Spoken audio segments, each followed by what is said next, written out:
बाकी भैया बाहर चलो सब जने। अभी पंडित जी रोको सबको, मदद करो, हाथ जोड़ के निवेदन करो। चलो सौरभ आ जाए। आदरणीय संविधान बनाने में, देश आज़ाद कराने में, देश के निर्माण में शहादत दी। कांग्रेस का एक एक जन खून के आखिरी कतरे तक देश के संविधान की रक्षा करेगा। इसलिए राहुल जी आ रहे हैं, प्रियंका जी आ रही हैं, आदरणीय खड़गे जी आ रहे हैं, पूरी CWC, सारे सांसद, सारे मुख्यमंत्री, पूर्व मुख्यमंत्री सब मऊ पधार रहे हैं। मैं महाकौशल के परिवार के लोगों से आग्रह करता हूं, मैं आपको निमंत्रण देने आया हूं।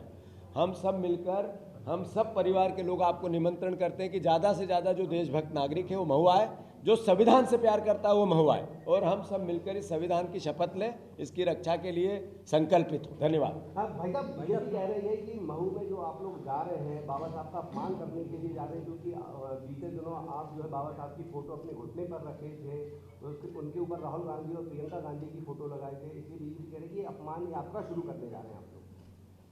भारतीय जनता पार्टी का अभी दायित्व ये है कि जो वादे किए 5 वो पूरे करें। यहाँ धान की फसल होती है आसपास, 3100 देने की बात हुई थी, मिलने लगे क्या? 2700 के दाम गेहूं के मिलने लगे क्या? 3000 बहनों को देने की बात की थी, 3 लाख बहनों का नाम काट दिया उसमें से, मिलने लगे क्या? बीजेपी को बताना पड़ेगा कि हद दर्जे का करप्शन क्यों है। ये सोने के बिस्किट आज से पहले कभी आपने सुने थे कि रिश्वत में मिलते हैं? ये पहली बारी मध्य प्रदेश ने इतिहास रचा। सौरभ शर्मा 1 महीने से कहाँ है ये पता क्यों नहीं चला? 300 करोड़ रुपया 3 एजेंसियां लगी, उसके बाद भी आज तक पता नहीं चला कि इसके पीछे कौन है। वो लाल डायरी कहाँ है? बीजेपी को से पूछना आप, किस नेता ने कहा कि वो लाल डायरी कहाँ है जिसमें 40 लोगों के नाम लिखे हुए हैं? वो जो सौरभ शर्मा के पास से 2000 करोड़ रुपए का पिछले 6 महीने का हिसाब है, 1 साल का हिसाब है, वो हिसाब में किसको किसको 2000 करोड़ रुपए गए?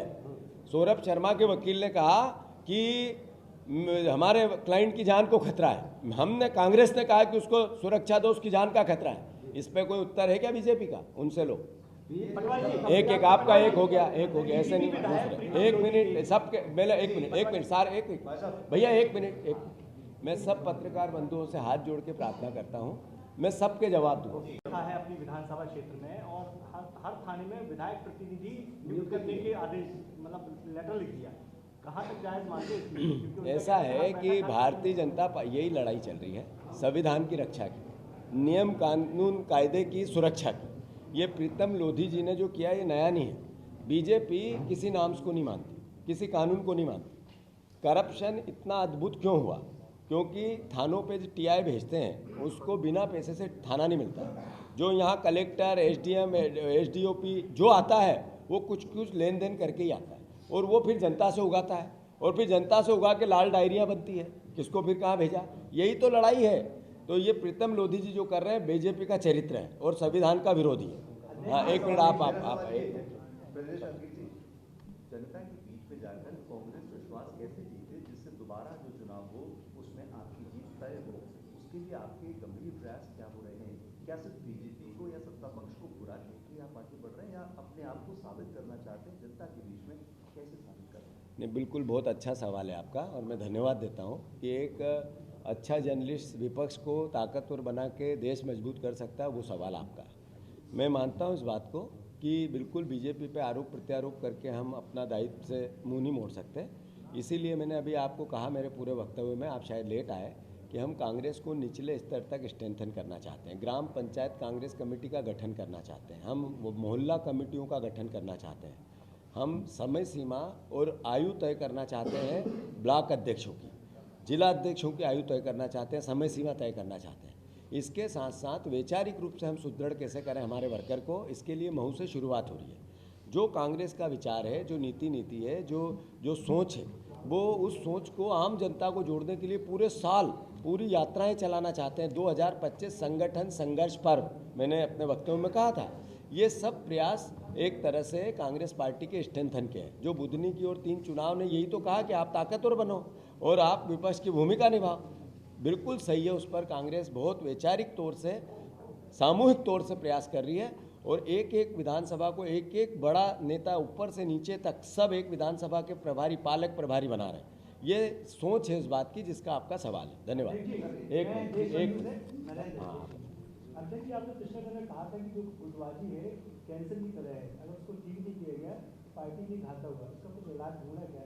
नहीं, बात ये है, ये बीजेपी का प्रोपोगेंडा 2 दिन से आया है। जो कोई भी संगठन को मजबूत करने के लिए अगर नीचे कोई बात ऐसी होती है तो कार्यकर्ताओं को एक समझाइश दी जाती है। हमारी पहली बार मुझे सौभाग्य मिला एज ए अध्यक्ष होते कि पूरी पार्टी एकजुट है, एक साथ है, हम सब समन्वय के साथ निर्णय लेते हैं और सामूहिक नेतृत्व। सबसे बड़ी बात जो हमारा नेतृत्व है सामूहिक, यानी मेरे पास जिम्मेवारी है, आपके पास जिम्मेवारी है, पर नेतृत्व सारा सामूहिक है। हमारा सब परिवार के लोग मिलकर हम नेतृत्व करते हैं, हम एक डिसीजन लेते हैं, उस डिसीजन पे आगे बढ़ते हैं। कार्यकर्ताओं को हमें समझाने के कई तरीके हो सकते हैं, उसमें बीजेपी की टैक्टिक्स में अगर ये पड़ता है, कैंसर तो वो है सौरभ शर्मा, कैंसर तो ये है कि वल्लभ भवन की 5वीं मंजिल से करप्शन चलता है, नीचे थाने पे आप तक भी आता है। मैं चुनौती देता हूँ सारे पत्रकार बंधुओं को, आप अदरवाइज मत लेना, माफ़ी चाहते हो, एक ऑफिस ऐसा जो बिना पैसे से आप काम करवा के ला दो, बताओ कोई हो ऐसा कि हाँ मैं ला सकता हूँ? क्यों हो गई ऐसी स्थिति? ये है कैंसर। कैंसर तो ये है कि बाबा साहब अम्बेडकर का सवाल भाई साहब ने पूछा, AI के जरिए गलत तरीके से फोटो सेशन करना और फिर उसका प्रोपोगेंडा करना, फिर दूसरे दिन फोटो गांधी जी का और अंबेडकर जी का फोटो, ये प्रेस कॉन्फ्रेंस हमने पीछे बैकड्रॉप बनाया, हमारे ऑफिस में पूरे फोटो महापुरुषों के ऊपर लगे हैं, उसको झूठ सच तरीके से मीडिया का मैनेजमेंट करना, ये दोनों इशू क्या है? गुमराह करने का। ये मुख्यमंत्री इस पे बयान देता है, मतलब मुख्यमंत्री जी का बयान देना ये कहता है कि उनकी अपरिपक्वता है। हम बाबा साहब अम्बेडकर को जो लोग भगवान मानते हैं उनके साथ हैं। क्या बीजेपी, क्या मोहन यादव, क्या RSS मोहन अम्बेडकर को भगवान मानती है क्या? अम्बेडकर जी को भगवान मानती है क्या? मैंने जैसे ही कहा चुप हो गई।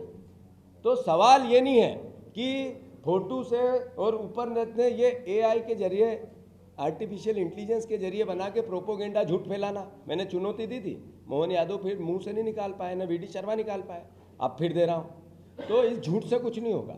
हमारा लक्ष्य है विपक्ष की भूमिका निभाना, उनका चेहरा बेनकाब करना। हम इनके जो कैंसर इनने पूरे प्रदेश में फैला दिया बेरोजगारी का, इनने कैंसर फैला दिया करप्शन का, इनने जो वादे एक भी वचन पत्र के पूरे नहीं किए, इससे बड़ी बीमारी क्या हो सकती है? ये चमचागिरी जा रहा है। एक पहला ही सवाल है। हाँ, मुख्यमंत्री जी खुद कह रहे हैं कि राहुल गांधी और कांग्रेस के नेता खुद अपने आप में कैंसर है। अब मुख्यमंत्री जी की सोच पे तरस आता है और उनकी परिपक्वता पे तरस आता है, इसीलिए मैं बार बार बोलता हूँ पर्ची के मुख्यमंत्री हैं। अब पर्ची बहुत महंगी होगी। मुख्यमंत्री इतने मतलब एक बात में उनकी दाद दूंगा, 5,000 करोड़ से कम कर्ज ले तो उनको नींद ही नहीं आती है। 5,000 करोड़ तो कर्ज लेंगे इसी, और एक हफ्ते में, अगर दूसरे हफ्ते में अगर आ जाए सर्दी खांसी हो जाती है उनको, तो वो उनका बताए प्रदेश कैसे चला रहा है। इस बयान से उनकी जिम्मेवारी नहीं छुपा सकते वो। उनको ये लाडली बहनाओं को 3,000 देने थे ना, क्यों नहीं दे पा रहे हैं? ये 2700 संकल्प पत्र कहाँ गए? 1 लाख नौकरियों की बात हुई थी, 155 वैकेंसी निकली, 155 वैकेंसी निकाली आपने 1 लाख नौकरियों की। अभी फर्जीवाड़ा हुआ अपेक्स बैंक का, अपेक्स बैंक में सब अपने रिश्तेदारों को मंत्रियों ने लगा दिया। मुख्यमंत्री ये बताए कि निष्पक्ष जांच हो जाए तो हम पूरी पार्टी एक साथ उनसे सवाल करें। आज निष्पक्ष सारे मंत्रालयों की जांच हो जाए तो मेरा आरोप है कि एक भी मंत्री बाहर नहीं रहेगा, सब जेल के सलाखों के पीछे रहेंगे। क्या मुख्यमंत्री का उत्तर आएगा इस पर? लेके देना। एक मिनट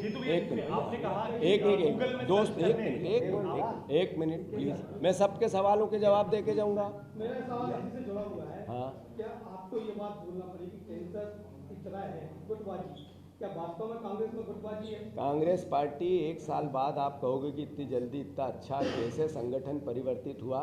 मैं आपकी भावनाओं की इज्जत करता हूं। आप सब चाहते हैं कांग्रेस को मजबूत करो, विपक्ष अच्छा होना चाहिए, इस पे लगाम लगाओ करप्ट बीजेपी पे, इसकी सरकार पे। आपकी भावना उचित है, इसका हम पूरी ताकत से प्रयास करें।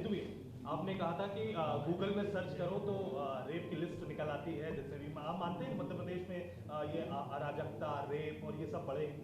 नहीं, मैंने ये कहा था, मैं फिर से कह देता हूँ, गूगल पे सर्च करो, चाहो तो अभी कर सकते हो। झूठा, सबसे झूठ बोलने वाला नेता कौन, किसका नाम आता है चेक करो।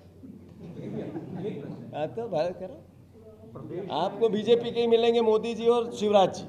फिर मैं उसका उत्तर पूरा दे दूं। सबसे ज़्यादा नेताओं के जो अव्यवहारिक कृत्य होते हैं, जिसपे नियम कायदे कानून तोड़ना, थानों पर गुंडागिर्दी करना, अधिकारियों को गाली गलौज करना या जनता पे भी अत्याचार करना, तो बीजेपी की लिस्ट आती है, आप चेक कर लेना। हाँ, आप बता। भैया, अन्य जिला कलेक्टर दीपक सक्सेना ने 25 निजी विद्यालयों पर कार्रवाई कर वसूली गई अवैध फीस को वापस करने का निर्देश।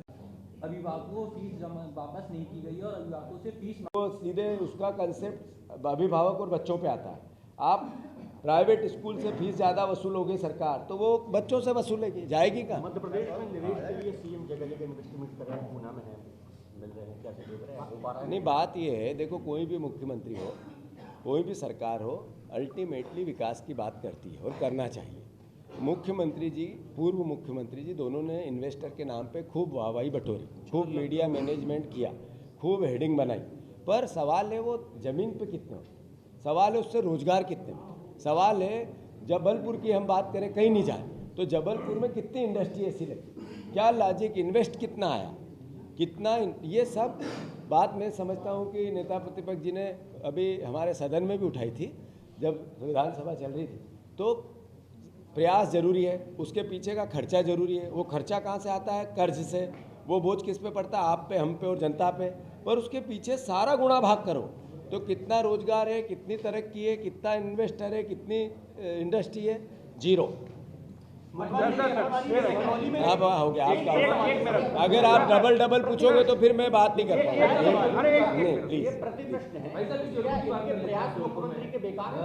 आप बता रहे हैं कि पंचायत स्तर पे, मोहल्ला स्तर पे कमेटियां गठित की जाएगी, लेकिन जबलपुर जिले में लंबा समय हो गया है, 5 महीने से संभवतः आपके पास लिस्ट भेजी गई जबलपुर की कार्यकारिणी, और वो फाइनल नहीं हो पा रही। जबलपुर के अध्यक्ष लगातार कह रहे हैं अब बस कल आने वाली है, ये आपको आने वाली है। नहीं भैया, अध्यक्ष ने कहा सवाल पूछने का, अध्यक्ष ने नहीं कहा सवाल पूछने का। मैं करवा देंगे।